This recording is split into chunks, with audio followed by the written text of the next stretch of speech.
Story 1. The samurai spirit raised its sword, and with a single swift motion, cut down two soldiers before vanishing into the darkness. The Pacific Theater during World War II was a relentless battlefield, a place where bravery and terror intertwined. Amidst the chaos, a platoon of American soldiers, led by Captain Jack Turner, found themselves stationed on a remote island in the Pacific. The island was largely uncharted, its dense jungles hiding countless secrets. One evening, as the sun set and cast long shadows over the island, Private Danny Parker stumbled upon an ancient, moss-covered shrine deep in the jungle. The structure was eerily pristine, untouched by the ravages of time or war. Intrigued, Danny reported his find to Captain Turner. The captain, curious but cautious, decided to investigate the shrine with a small team the next morning. As dawn broke, Captain Turner, Danny, and a few other soldiers made their way to the shrine. They noticed strange carvings on the stone depicting a fierce battle between ethereal beings. The air grew colder, and an uneasy feeling settled over the men. Ignoring their growing apprehension, Captain Turner ordered Danny to pry open the shrine's door. Inside, they found a small, ornate box adorned with unfamiliar symbols. As Danny reached out to touch it, a sudden gust of wind howled through the trees, and the jungle seemed to come alive with whispers. The men decided to take the box back to their camp, hoping to unlock its secrets later. Back at camp, the soldiers gathered around as Captain Turner carefully opened the box. Inside, they found a peculiar, jade-like amulet. The moment the amulet was exposed to the air, an overwhelming sense of dread washed over everyone present. That night, strange occurrences began to plague the camp. Shadows seemed to move of their own accord, and eerie, disembodied voices echoed through the trees. Private Parker was the first to disappear. He was last seen standing at the edge of the jungle, staring blankly into the darkness. Search parties were sent out, but they returned empty-handed. Fear and paranoia began to grip the soldiers, as more men vanished without a trace, their screams echoing in the night. With each passing day, the situation worsened. The soldiers were haunted by horrific visions of ghostly warriors and blood-soaked battles. Some claimed to see figures moving just beyond their line of sight, always watching. Captain Turner tried to maintain order, but the terror was palpable. His men were on the brink of madness, desperate for answers. Captain Turner sought out the island's few surviving inhabitants. The villagers spoke of an ancient curse placed on the shrine to protect it from invaders. They believed the amulet was a key to a powerful spirit realm, and disturbing it had unleashed vengeful spirits upon the living. One night, as the full moon illuminated the jungle, a spectral figure emerged from the trees. It was a ghostly samurai, clad in ancient armor and wielding a gleaming katana. The apparition moved silently through the camp, its eyes glowing with an otherworldly light. Captain Turner and his men opened fire, but the bullets passed through the ghostly figure as if it were smoke. The samurai spirit raised its sword, and with a single swift motion, cut down two soldiers before vanishing into the darkness. Panic ensued as the men realized they were powerless against this supernatural foe. Captain Turner knew they had to find a way to break the curse before they all met a grisly end. The villagers told Captain Turner of an ancient ritual that might appease the spirits. It required the amulet to be returned to the shrine along with a blood offering. The captain was reluctant to sacrifice any of his men, but the villagers assured him that the offering need not be human. A symbolic gesture would suffice. Under the cover of night, Captain Turner and his remaining soldiers made their way back to the shrine. The jungle seemed to pulse with malevolent energy, and ghostly figures flitted through the trees.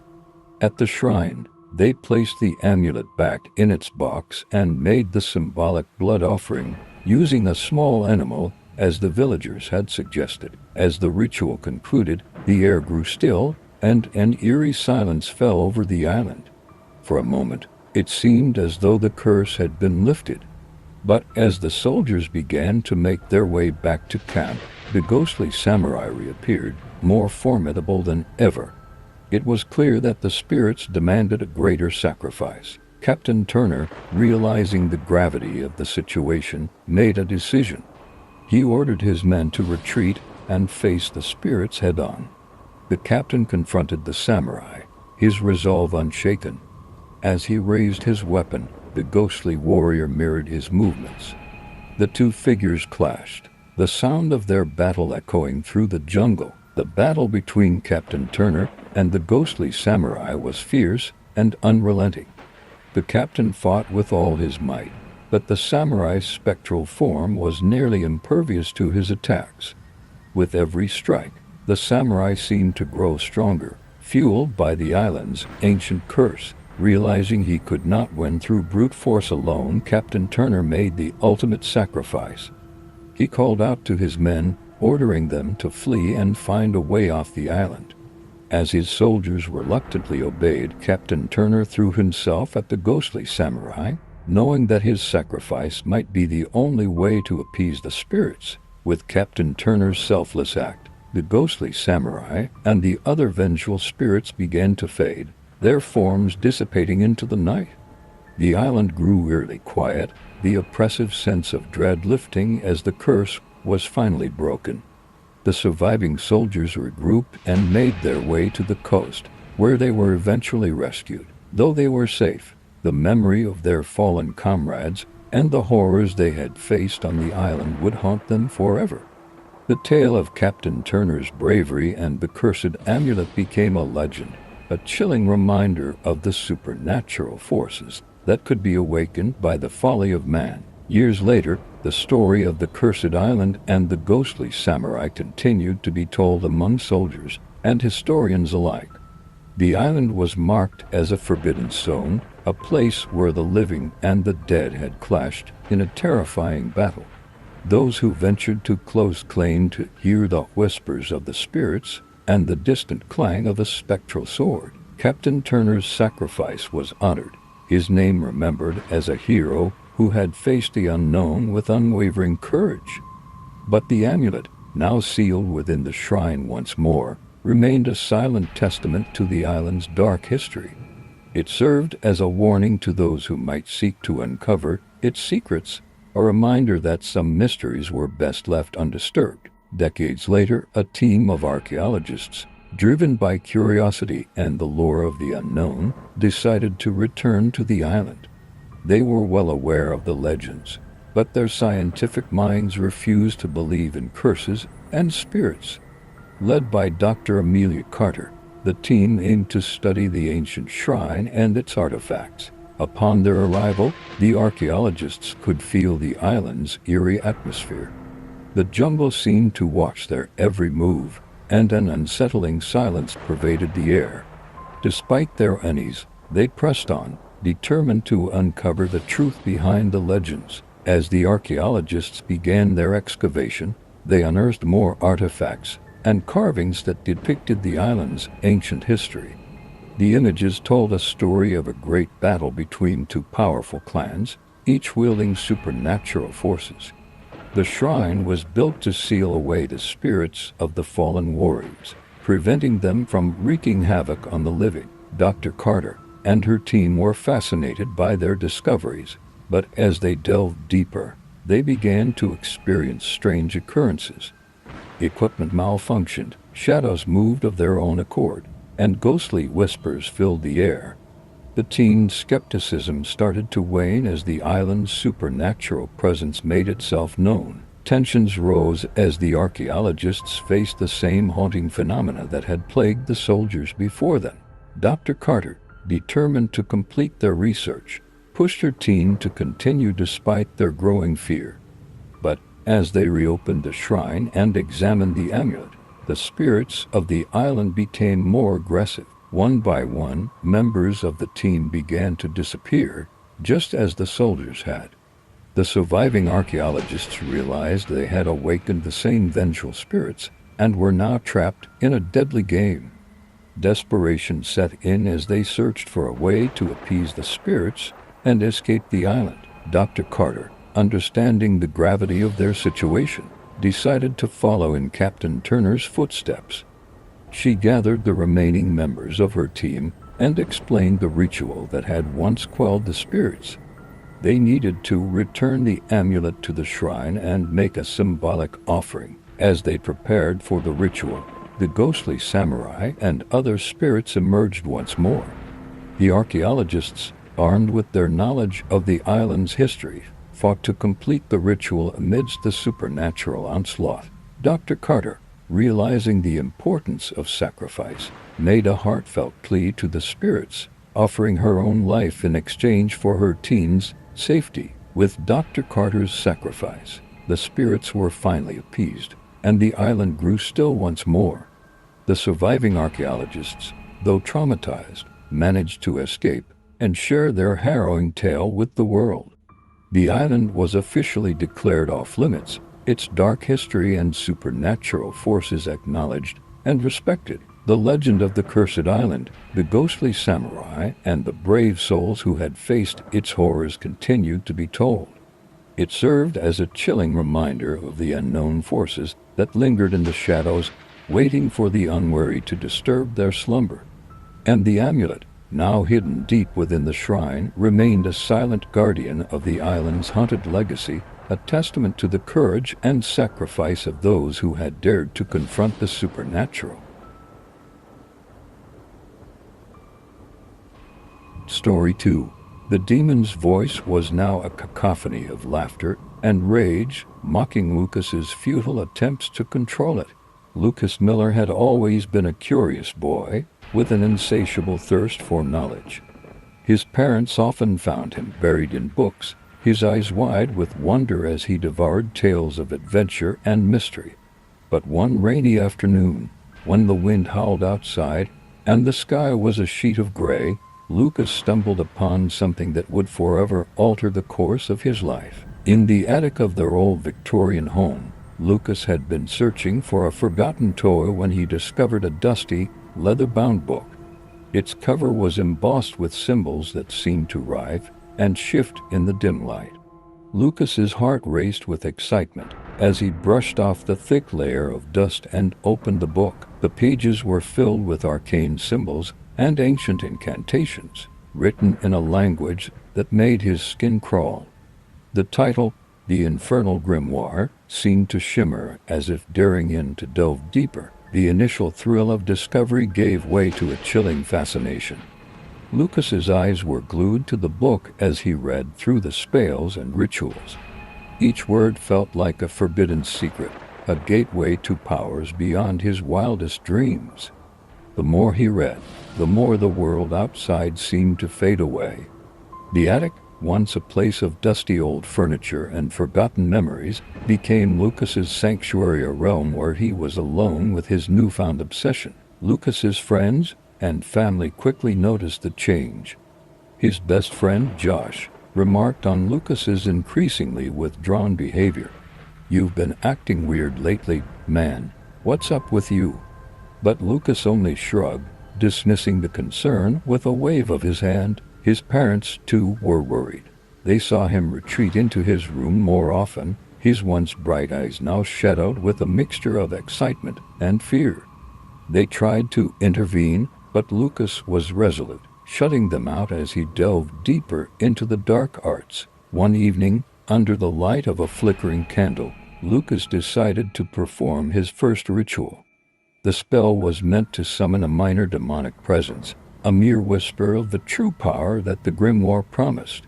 He carefully followed the instructions, drawing symbols on the floor in chalk, chanting the incantation in a trembling voice. As the final words left his lips, a chill swept through the room, and the candle flame flickered wildly before extinguishing. Lucas's heart pounded with a mixture of fear and exhilaration. He felt a cold, malevolent presence in the room, like a shadow hovering just beyond the edge of his vision. Objects around him began to move, shifting and tumbling as if guided by an unseen hand. The whispers began then, soft and insidious, curling around the edges of his consciousness. They were faint at first, barely audible over the wind outside, but they grew louder with each passing night. Sleep became elusive for Lucas. He was plagued by nightmares, images of shadowy figures and grotesque creatures dancing just beyond his reach. Each morning, he awoke with a sense of dread, as if the nightmares had bled into his waking life. He tried to ignore the whispers that seemed to follow him, echoing in his ears even when he was alone. Lucas's obsession with the grimoire deepened. He performed more rituals, each one more daring and dangerous than the last. His friends grew increasingly concerned as Lucas became a shell of his former self.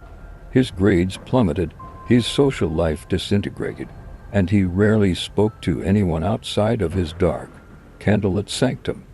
The demon's influence grew stronger, and Lucas's grip on reality began to slip. One night, the whispers in Lucas's mind coalesced into a sinister voice, promising him untold power and knowledge if only he performed a final, more elaborate ritual. The book described it as a convergence of shadows, a ceremony that would summon a powerful demon, one that could grant Lucas unimaginable power. The thought of such power was intoxicating, and Lucas, now fully under the demon's thrall, could not resist. He prepared for the ritual with a fervor that bordered on mania. The symbols were drawn meticulously, the candles arranged in precise patterns. Lucas chanted the incantations with a voice that trembled with a mix of fear and anticipation. As the final words left his lips, the room grew colder, and an oppressive darkness settled over him. The shadow that emerged was unlike anything Lucas had imagined. It was a writhing, formless mass, its presence a suffocating weight that pressed down on him. The whispers became a roar, and Lucas's mind was overwhelmed by a surge of terror and madness. The demon's voice was clear now, a sinister promise of eternal power, but at a cost that Lucas had not anticipated. In his madness, Lucas believed he had achieved his goal. He looked around his room, expecting to see the rewards of his dark pact. Instead, he found only the ruins of his former life, shattered belongings, overturned furniture, and the cold, empty stare of his own reflection in the cracked mirror. The demon's voice was now a cacophony of laughter and rage, mocking Lucas's futile attempts to control it. Despair set in as Lucas realized the true cost of his obsession. The demon had not granted him power, but had instead consumed his very soul. His family, having grown increasingly worried, found him in his room, surrounded by the remnants of his dark rituals. They could only watch in horror as Lucas, now a hollow shell of the boy they once knew, mumbled incoherently about the whispers and shadows that had taken over his mind. The final scenes of the story show Lucas being led away by mental health professionals, his mind shattered, and his soul lost to the demon's grasp. The grimoire, left behind in the ruined attic, remains a testament to the darkness that consumed a once curious boy. The whispers in the book continue, waiting for the next unwary soul to stumble upon their malevolent power. The story ends with a chilling reminder of the dangers of forbidden knowledge and the price of unchecked obsession. The attic, now silent and still, holds the echoes of Lucas's descent into madness, a grim warning of the darkness that lies hidden in the pursuit of power. Story 3. In the small, quiet town of Ravenwood, nestled deep within the woods, stood an old manor that had long been abandoned. The locals spoke of it in hushed tones, whispering about strange lights and eerie noises that drifted from the manor after dark.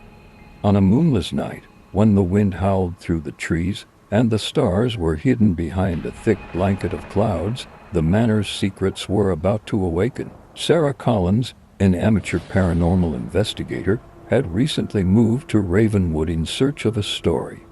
She was drawn to the manor's chilling reputation and saw it as the perfect opportunity to advance her career. Armed with a camera, voice recorder, and a determination to uncover the truth, Sarah approached the manor as darkness fell. The once grand estate loomed ominously against the night sky, its weathered facade and broken windows casting long, haunting shadows. As Sarah stepped through the creaking front door, an icy gust of wind greeted her, sending shivers down her spine. The air inside was thick with dust, and the faint smell of mildew lingered. Her flashlight pierced the darkness, illuminating a grand foyer with a sweeping staircase and walls lined with faded portraits. The portrait's eyes seemed to follow her every move, adding to the sense of being watched. Sarah set up her equipment in the foyer, her nerves tingling with anticipation. She began her investigation by recording her initial observations and asking questions into the void, hoping for some sign of the supernatural. The manor was eerily silent, save for the occasional groan of the old house settling. As the night progressed, Sarah explored the various rooms, each one more unsettling than the last. The library was filled with books covered in thick layers of dust, and the once succulent dining room was now a scene of decay, with cobwebs draping over the long abandoned table. The first sign of paranormal activity came when Sarah heard a faint, sorrowful melody drifting through the halls. It was a haunting tune played on a piano, though the manor's grand piano had long since been removed. She followed the sound to a small music room, where the melody abruptly stopped as she entered. The room was empty, save for an old, tattered sheet of music resting on a dusty stand. Sarah's heart raced, but she remained determined to uncover the truth. As midnight approached, the manor seemed to come alive with unsettling noises. Doors slammed shut on their own, and footsteps echoed through the empty halls. Sarah's equipment began to pick up strange readings, fluctuations in temperature, and unexplained electromagnetic activity. Her voice recorder captured eerie whispers that seemed to come from nowhere, each one unintelligible but filled with a palpable sense of urgency. In the dead of night, Sarah ventured into the manor's basement. The stairs creaked under her weight, and the air grew colder with each step. The basement was a dark, damp space filled with old furniture covered in white sheets and boxes of forgotten relics. Sarah's flashlight flickered, casting eerie shadows on the walls. As she moved deeper into the basement, she felt an oppressive presence, as if she were being watched by unseen eyes. The intensity of the paranormal activity escalated when Sarah discovered a hidden door behind a stack of old boxes. The door was ajar, revealing a narrow staircase leading further down into darkness. Driven by curiosity and a desire for answers, Sarah descended the stairs, her flashlight barely piercing the inky blackness. At the bottom of the stairs, she found a small, dimly lit room with walls covered in strange symbols and cryptic writings. The room was filled with the faint scent of incense and candles long since burned out. In the center of the room was a large, ornate mirror, its surface covered in a thick layer of grime. As Sarah approached the mirror, she noticed that the symbols on the wall seemed to glow faintly, and the temperature in the room dropped drastically. The mirror's surface began to ripple, and Sarah saw fleeting images of ghostly figures and shadowy shapes moving behind it. Suddenly, the mirror's surface cleared, revealing a ghostly figure of a woman in old-fashioned clothing. Her eyes were hollow and filled with a deep sadness, and she reached out toward Sarah with a spectral hand. Sarah recoiled in fear, her heart pounding in her chest. The ghostly figure seemed to be trying to communicate, but her voice was drowned out by a deafening roar that filled the room. The roar subsided, leaving Sarah shaken and breathless. She noticed that the symbols on the walls were now glowing brightly, casting an eerie light across the room. The ghostly woman's image faded, leaving behind a chilling sense of abandonment and despair. Sarah knew she had to leave, but as she turned to go, the basement door slammed shut, trapping her inside. Panicked, Sarah searched for another way out, her flashlight flickering wildly. The temperature in the room continued to plummet, and she could see her breath forming in the freezing air. The symbols on the walls began to writhe and shift, their shapes becoming more sinister and malevolent. Shadows danced around the room, and the whispers from earlier grew louder, forming a cacophony of anguished voices. With a final burst of adrenaline, Sarah found a small window and managed to pry it open, squeezing through it and escaping into the cold night air. She stumbled out of the manor, her heart racing, and her mind reeling from the night's events. The manor stood silent and still behind her, its secrets once again hidden from view. As Sarah drove away from Ravenwood, she glanced back at the manor, its dark silhouette a haunting reminder of the night's terror. She had captured undeniable evidence of the supernatural, but the true nature of the manor's haunting remained a mystery. The whispers and shadows of Ravenwood Manor would continue to linger in the dark, waiting for the next soul brave enough to uncover its chilling secrets. The story ends with an eerie sense of unresolved mystery, leaving readers with a chilling reminder of the unknown forces that dwell in the darkness, waiting to be discovered by those who dare to seek them out. Story 4. Westfield High School loomed in the distance, its silhouette stark against the twilight sky. Once a proud institution, it now stood abandoned, its windows shattered and walls covered in peeling paint. The community had long since turned its back on the building, haunted by the tragic events that led to its closure. Rumors of strange occurrences and inexplicable phenomena had circulated for years, making it the most feared and avoided place in the town. The school had been closed abruptly after a series of mysterious disappearances and a tragic incident involving a beloved teacher, Miss Eleanor Blackwood. She had been accused of witchcraft, a charge that seemed as absurd as it was devastating.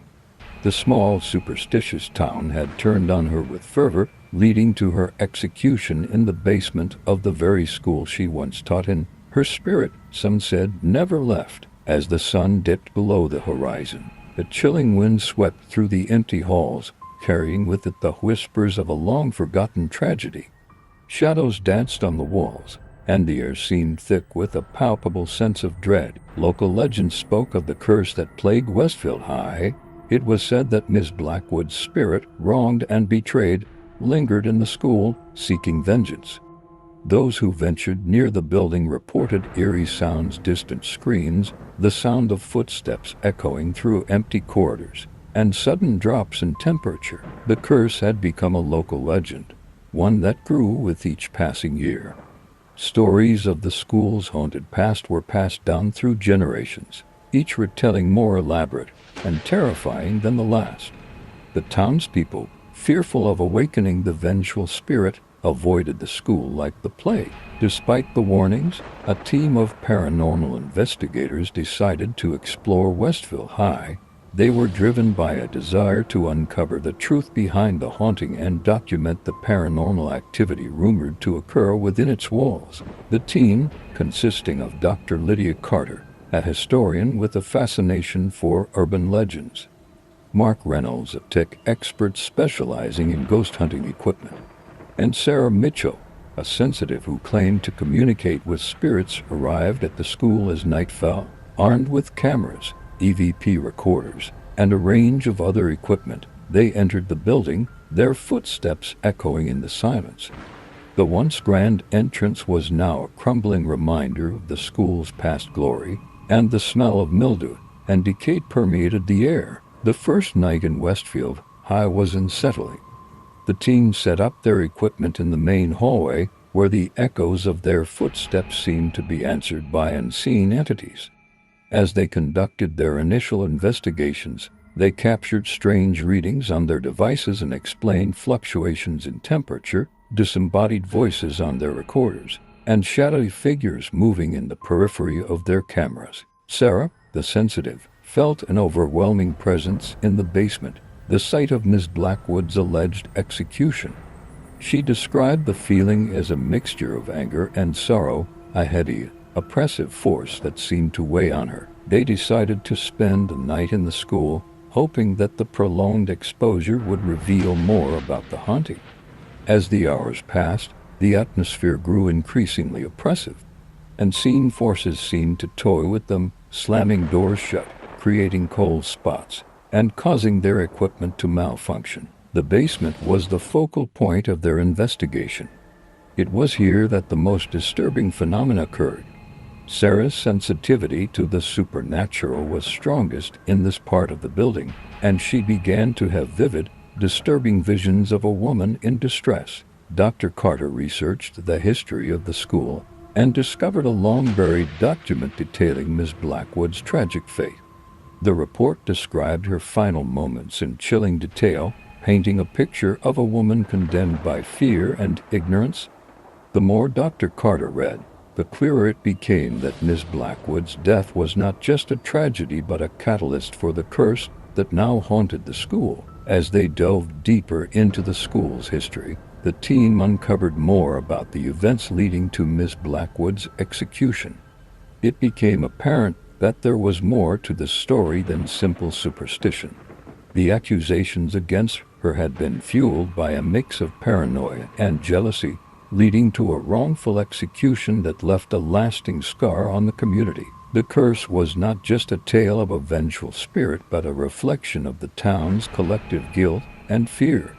The team realized that the true horror of Westfield High was not just the haunting, but the dark secrets and the unresolved pain of the past. As they prepared to leave, the activity in the school intensified. The spirit of Miss Blackwood seemed to be growing more agitated, manifesting with increasing frequency. The team experienced terrifying visions and felt an overpowering sense of dread. In a final, desperate attempt to communicate with the spirit and put an end to the curse, Sarah held a séance in the basement. The air crackled with energy as they tried to reach Miss Blackwood and offer her the closure she had been denied. The séance revealed the depth of her suffering and her desperate plea for justice. The emotional intensity of the moment reached a climax as the spirit of Miss Blackwood made one final, anguished appearance. The team witnessed a vision of her standing in the basement, her expression a mixture of sorrow and anger. The team left Westfield High with a deeper understanding of the school's curse and the tragic events that had led to it. They had hoped to bring peace to the restless spirit, but realized that some wounds were too deep to heal completely. Westfield High remained a chilling reminder of the past, its halls echoing with the ghosts of those who had once walked its corridors. The story of Miss Blackwood and the curse of the school became a part of the town's folklore, a cautionary tale of fear, ignorance, and the consequences of unresolved pain. The investigators' footage and recordings provided a haunting testament to the supernatural forces at play within Westfield High. The school stood as a grim monument to a dark chapter in history, its secrets forever etched into the fabric of the town's collective memory. Story 5. The entity appeared in its full, terrifying form. It was a swirling mass of darkness, with eyes that glowed like fiery embers, and a voice that echoed with the screams of the damned. The Alcatraz Federal Penitentiary had long since closed its doors, leaving behind a shadowy legacy of infamy and terror. It stood on its island, abandoned but never truly forgotten. The dark corridors and silent cells seemed to breathe with the echoes of a grim past.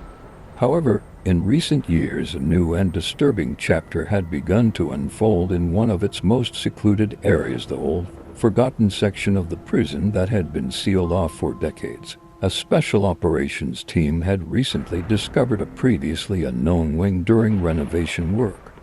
This area, covered in layers of dust and cobwebs, was shrouded in an unnatural chill and was quickly sealed off for investigation. Rumors spread that something malevolent had been uncovered, though few had concrete details. The secrecy surrounding the events only fueled the growing sense of dread. A prisoner named Thomas Mitchell, known for his violent tendencies and erratic behavior, had been transferred to this isolated section under mysterious circumstances. Mitchell had been known for his unsettling stories about the supernatural, but when he was moved to the forgotten wing, even the hardened guards seemed to shiver at the thought of what lay ahead. Mitchell's transfer was the first sign that something was amiss. His arrival at the new cell block was marked by a sense of foreboding. The cells were even colder than the rest of the prison, with an oppressive silence that seemed to weigh heavily on the air. The guards, normally stoic, were visibly uneasy, casting nervous glances at the shadowy corners of the hallway. Thomas Mitchell, a man with a penchant for tall tales, found himself in an environment that seemed tailor-made for his fears. He was placed in a cell that had not seen human occupation for decades. The walls were covered in eerie, faded graffiti and strange symbols that had been etched into the concrete. The dim light from a flickering bulb cast long, distorted shadows on the walls, making the symbols appear to writhe and shift. Within days, Mitchell began to experience unsettling phenomena. He reported hearing whispers in the dead of night, voices that seemed to come from nowhere and everywhere at once. Strange shadows danced in the periphery of his vision, and the temperature in his cell plummeted, even though the prison's heating system was functioning normally. The once derelict cell now felt like a living entity, breathing and shifting with a malevolent presence. Mitchell's behavior grew increasingly erratic. He began to talk to himself, his conversations punctuated by bouts of silence, as if he were listening to someone else speak. The guards, initially dismissive of his claims, started to take notice when they encountered inexplicable phenomena themselves. Equipment malfunctioned, and the guards experienced unexplainable chills and the feeling of being watched. The prison's old caretaker, a man named Edgar Harlan, who had worked at Alcatraz during its operational years, was summoned to provide insight into the disturbances. Harlan was a grizzled veteran of the penitentiary, his face marked by a life of hardship and an unsettling knowledge of the prison's darkest secrets. When he arrived, he was visibly disturbed by the sight of the old, forgotten wing. Harlan spoke of legends that had circulated among the staff, tales of prisoners who had gone mad, disappearing without a trace, and the unexplained deaths that had been quietly buried in the annals of Alcatraz's history. He mentioned a particular cell block that had been abandoned after a series of horrific incidents involving strange rituals and unexplained disappearances. It was said that the prison had been built on an old Native American burial ground, adding a layer of mysticism and dread to the already grim reputation of Alcatraz. As the nights grew darker, the phenomena in the forgotten section intensified. Mitchell reported vivid nightmares of shadowy figures and spectral apparitions. The prison seemed to pulse with a dark energy that grew stronger with each passing night. The once quiet cells now echoed with ghostly moans and distant screams. The whispers Mitchell heard became louder and more coherent, revealing fragments of a sinister narrative. He claimed that the spirits of past inmates were reaching out to him, recounting tales of unspeakable torment and suffering. These ghostly voices seemed to plead for release, their anguish resonating through the cold, concrete walls. One night, Mitchell experienced a terrifying vision of a shadowy figure standing at the foot of his bed. The figure was tall and cloaked, its face obscured by darkness. It spoke in a voice that seemed to reverberate from the depths of the earth, promising retribution and torment for those who had wronged it. Mitchell was left trembling, his mind unraveling as the figure's words echoed in his ears. The psychological toll on Mitchell became evident. His behavior deteriorated further, marked by erratic outbursts and violent episodes. The prison staff found it increasingly difficult to manage him, and the once small disturbances grew into full-blown manifestations. Objects in his cell moved on their own, and the temperature dropped to freezing levels. Mitchell began to speak of an ancient, malevolent force that had been awakened by the prison's renovation work. He believed that the spirits of the forgotten inmates were gathering, preparing for a reckoning that would unleash their fury on the living. His claims were dismissed as the ravings of a man driven to madness, but the growing number of unexplained incidents suggested that something far more sinister was at play. The prison's administration, concerned about the escalating situation, called in a team of paranormal investigators. This team, equipped with state-of-the-art equipment, and led by Dr. Emily Lawson, a renowned expert in supernatural phenomena, was tasked with uncovering the truth behind the disturbances. Dr. Lawson and her team arrived at Alcatraz with a mix of skepticism and intrigue. They began their investigation by examining the forgotten wing and conducting a series of tests to measure paranormal activity.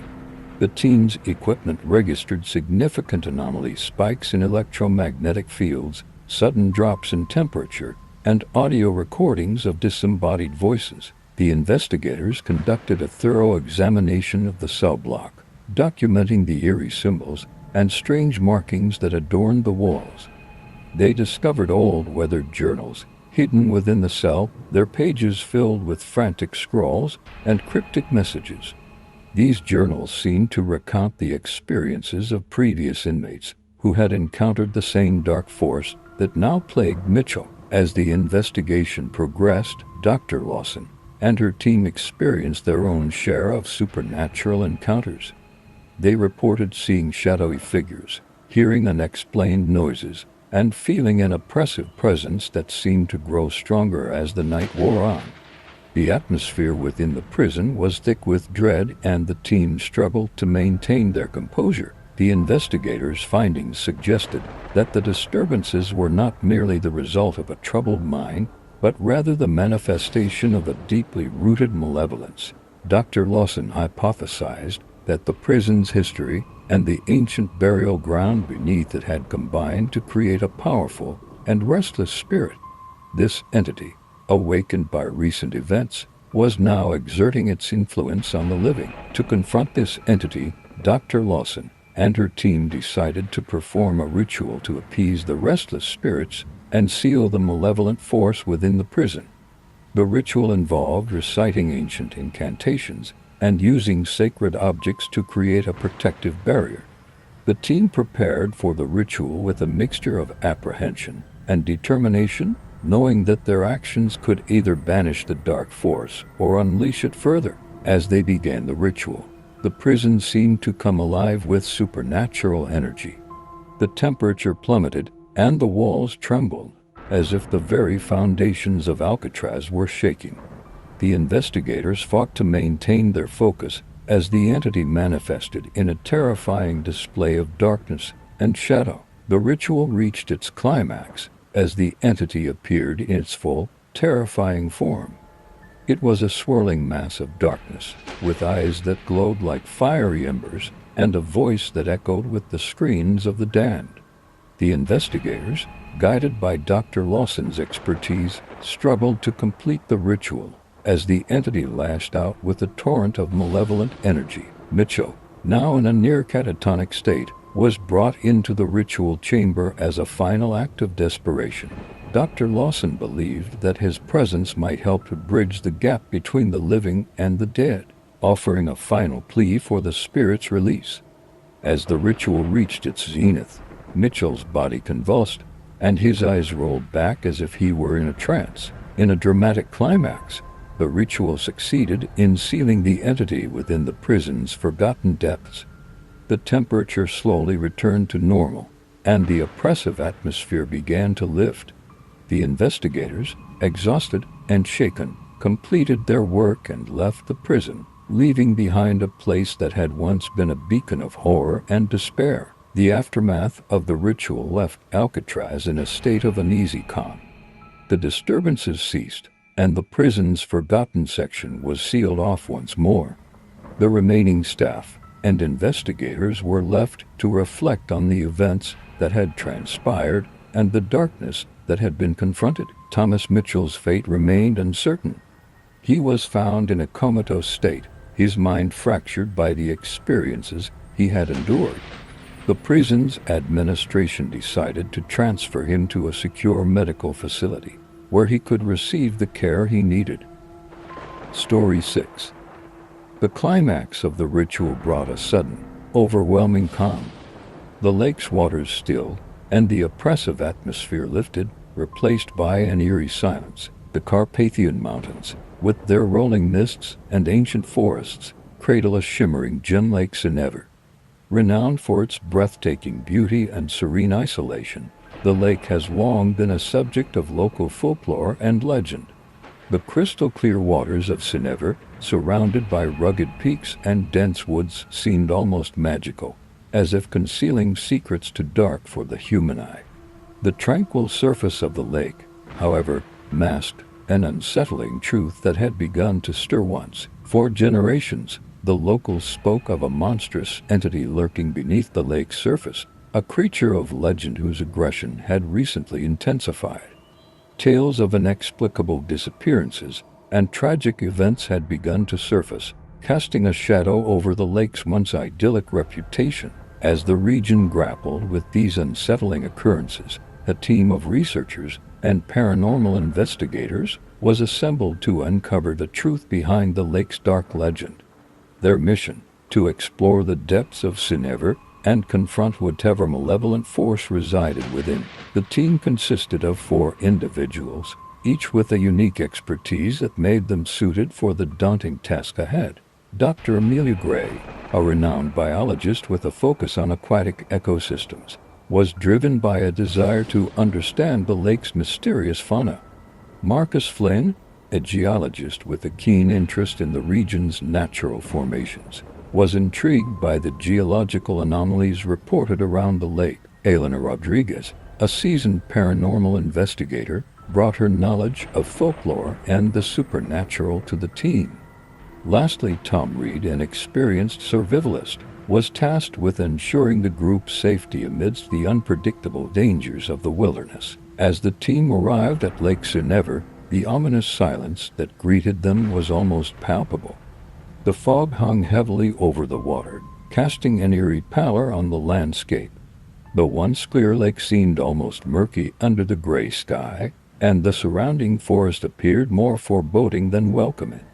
The group set up camp on the lake's northern shore, preparing for an expedition that promised to reveal the dark secrets hidden beneath the serene surface. Their first night at the lake was marked by an unsettling sense of unease. The wind howled through the trees, and the distant call of nocturnal creatures seemed to echo with an unnatural resonance. As the team huddled around the campfire, Elena shared some of the local legends about the lake. According to the folklore, the monster of Sinister was a creature of great power, born from the depths of the earth and bound by ancient magic. Its aggression was said to be the result of an ancient curse, which had been triggered by the intrusion of outsiders. The next morning, the team began their exploration of the lake. Dr. Gray and Marcus set out to collect water samples and examine the lake bed, while Elena and Tom ventured into the surrounding forest to investigate reported sightings of strange phenomena. As they worked, the air grew heavy with a sense of foreboding, and the once inviting landscape seemed to close in around them. Dr. Gray's analysis of the water samples revealed unusual levels of certain minerals, which seemed to suggest an unnatural influence on the lake's ecosystem. Marcus, meanwhile, discovered a series of geological formations around the lake that appeared to be artificially shaped, hinting at some form of ancient human activity or manipulation.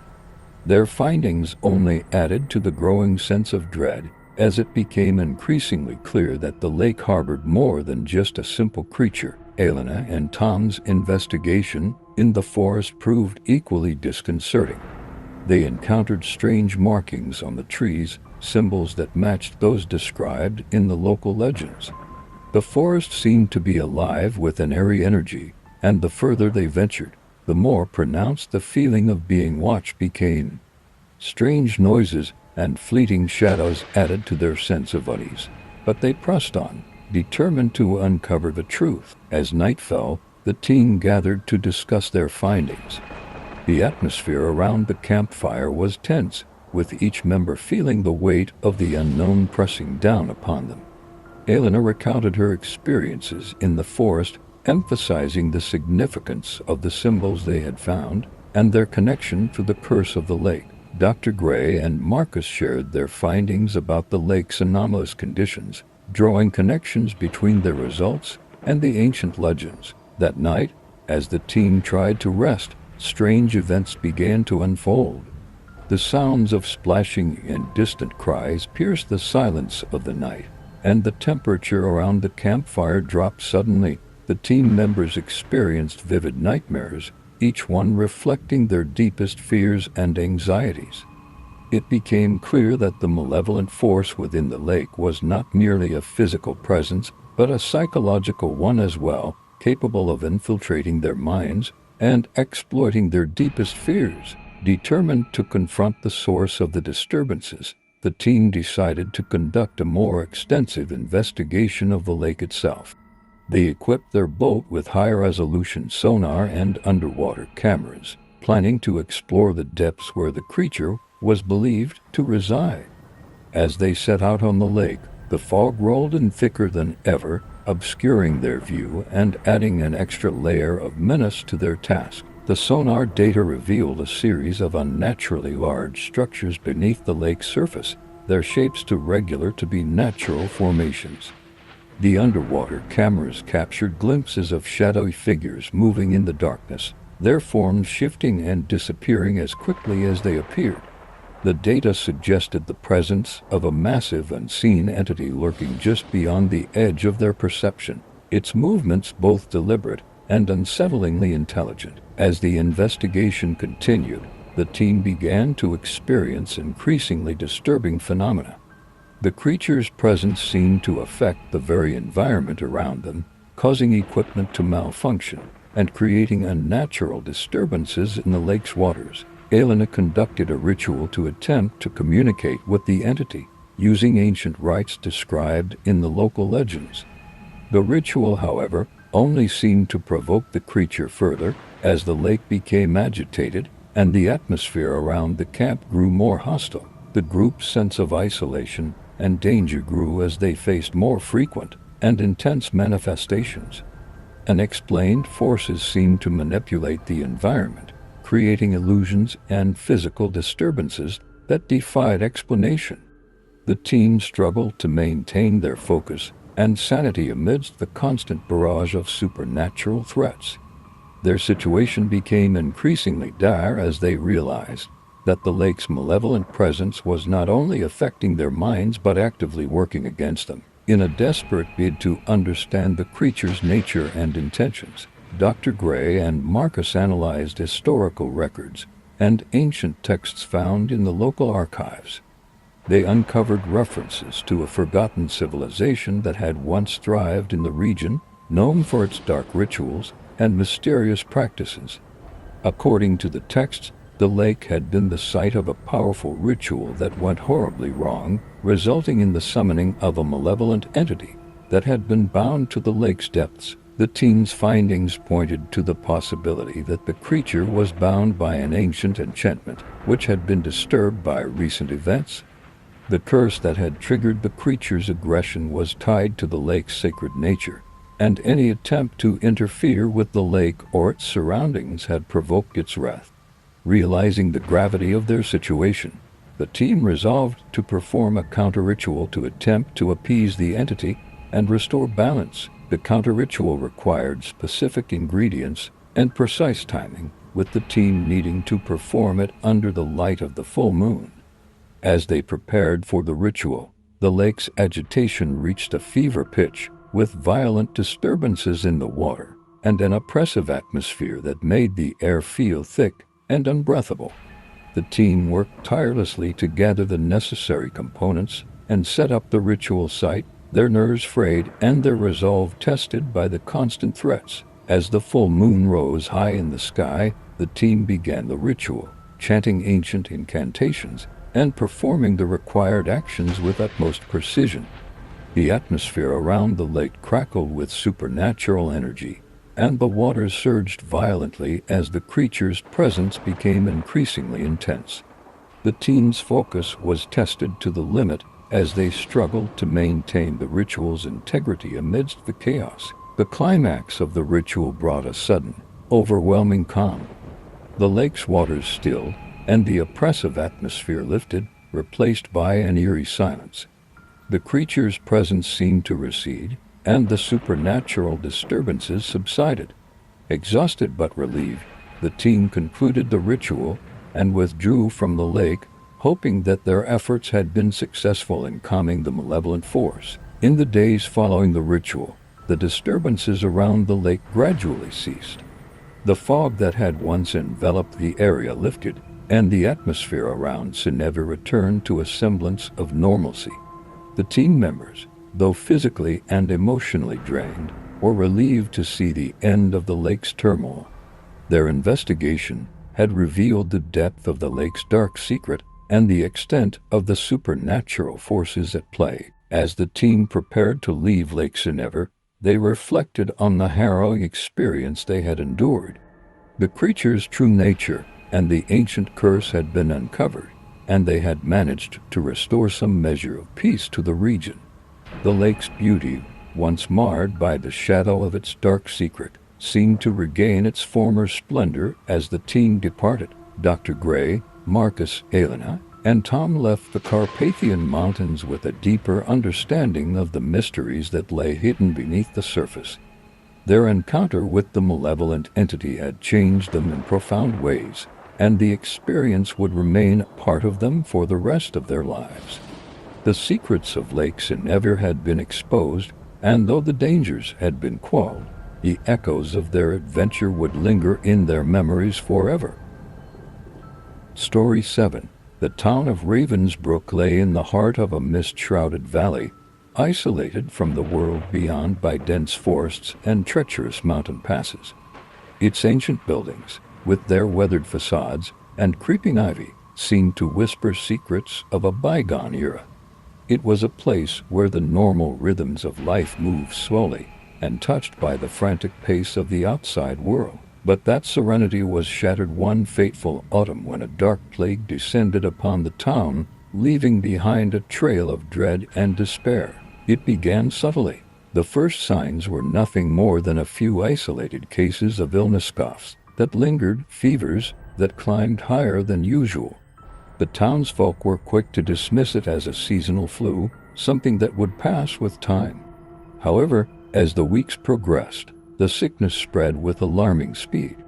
Children fell ill, then their parents, and soon the entire town was gripped by a feverish malaise. Dr. Evelyn Blackwood, the town's only physician, was the first to recognize the severity of the outbreak. She was a woman of considerable intellect and experience, but even she was unnerved by the rapid and relentless progression of the disease. As she conducted her examinations, she noted that the symptoms were unlike any plague she had encountered. The patients exhibited an unnerving pallor, their eyes sinking into their sockets, and their skin developing a ghastly ashen hue. The fever was accompanied by violent coughing fits that seemed to tear at the lungs, and soon deep, agonizing sores began to appear on the afflicted skin. What was most disturbing, however, was the way the illness seemed to alter the very nature of those who suffered from it. Once vibrant, lively individuals were reduced to ghostly shells, their vitality drained away by an unseen force. Desperation took hold of Ravensbrook as the plague continued to spread unchecked. The townspeople, once bound together by a sense of community, began to turn on each other. Rumors of a curse spread, with some claiming that the sickness was the result of some ancient malevolent spirit awakened by a recent disturbance in the nearby forest. The most superstitious among them spoke of a dark ritual performed by a reclusive hermit who lived deep within the woods. The hermit, known only as Mordecai, was a figure shrouded in mystery. Few had seen him, and even fewer had spoken to him. His home was a ramshackle cabin hidden among the trees, and it was said that he possessed knowledge of dark and forbidden arts. It was also rumored that he had a deep connection to the land and its ancient, arcane powers. In their desperation, the townspeople turned to him, hoping that he could provide a remedy for the plague that seemed to defy all conventional medicine. When Evelyn went to Mordecai's cabin, she found the hermit in the midst of an elaborate ritual. The room was dimly lit by flickering candles, and the air was thick with the pungent smell of incense. Mordecai chanted in a language Evelyn could not understand, his movements precise and deliberate. At the center of the room was a large, crude altar upon which lay an assortment of strange objects: dried herbs, animal bones, and blood-stained talismans. Mordecai welcomed Evelyn with an enigmatic smile. "The plague is no ordinary affliction," he said in a raspy voice. "It is a manifestation of something far older and darker than you can comprehend. The spirits of the land are restless, and they have been stirred by an ancient wrong that was never rectified." Evelyn listened intently, her scientific mind struggling to reconcile the hermit's cryptic words with the stark reality of the epidemic. Mordecai continued, "The cure lies not in medicine alone, but in understanding and appeasing the forces that have been awakened. You must uncover the truth of what has been disturbed and set it right." The doctor left the hermit's cabin with a sense of foreboding. The words of the old man lingered in her mind, and she felt an inexplicable pull towards the forest where the disturbance was said to have occurred. The next day, as the plague showed no signs of abating, Evelyn and a small group of townsfolk ventured into the forest, hoping to find clues that would explain the origin of the curse. The forest was dense and foreboding, its ancient trees stretching towards the sky like skeletal fingers. The path was overgrown and difficult to navigate, but Evelyn's determination drove her forward. After hours of searching, they stumbled upon an old, forgotten shrine hidden among the underbrush. The shrine was covered in thick layers of moss and had clearly not been visited in many years. It was adorned with strange carvings and symbols that Evelyn could not decipher. As they examined the shrine, Evelyn noticed a set of old, weathered scrolls tucked away in a small niche. The scrolls were covered in dust and appeared to have been untouched for centuries. With great care, she unrolled them and began to read. The text was in an ancient language, but Evelyn's knowledge of languages allowed her to make out fragments of the message. It spoke of an ancient pact made with the spirits of the forest, a pact that had been broken and needed to be renewed to maintain harmony. The scrolls described a ritual that involved offerings and sacrifices to appease the spirits and restore balance. Evelyn realized that the plague was not merely a disease but a manifestation of the anger and vengeance of the spirits who felt wronged by the broken pact. The ritual was complex and required specific items, some of which could only be found in the forest. With renewed determination, Evelyn and her group set out to gather the necessary items for the ritual. Their quest took them deeper into the forest, where they encountered strange phenomena: disembodied whispers, shadowy figures, and unsettlingly quiet clearings. The deeper they went, the more palpable the sense of dread became. Finally, after days of searching, they gathered all the required items and returned to the shrine. The ritual was a grueling and intense process, involving intricate patterns of offerings and chants. Evelyn and the others worked tirelessly through the night, their exhaustion and fear overshadowed by their hope for salvation. As dawn approached, the ritual reached its climax. The air was filled with a deafening silence as Evelyn performed the final incantations. The ground trembled, and a chilling wind swept through the forest.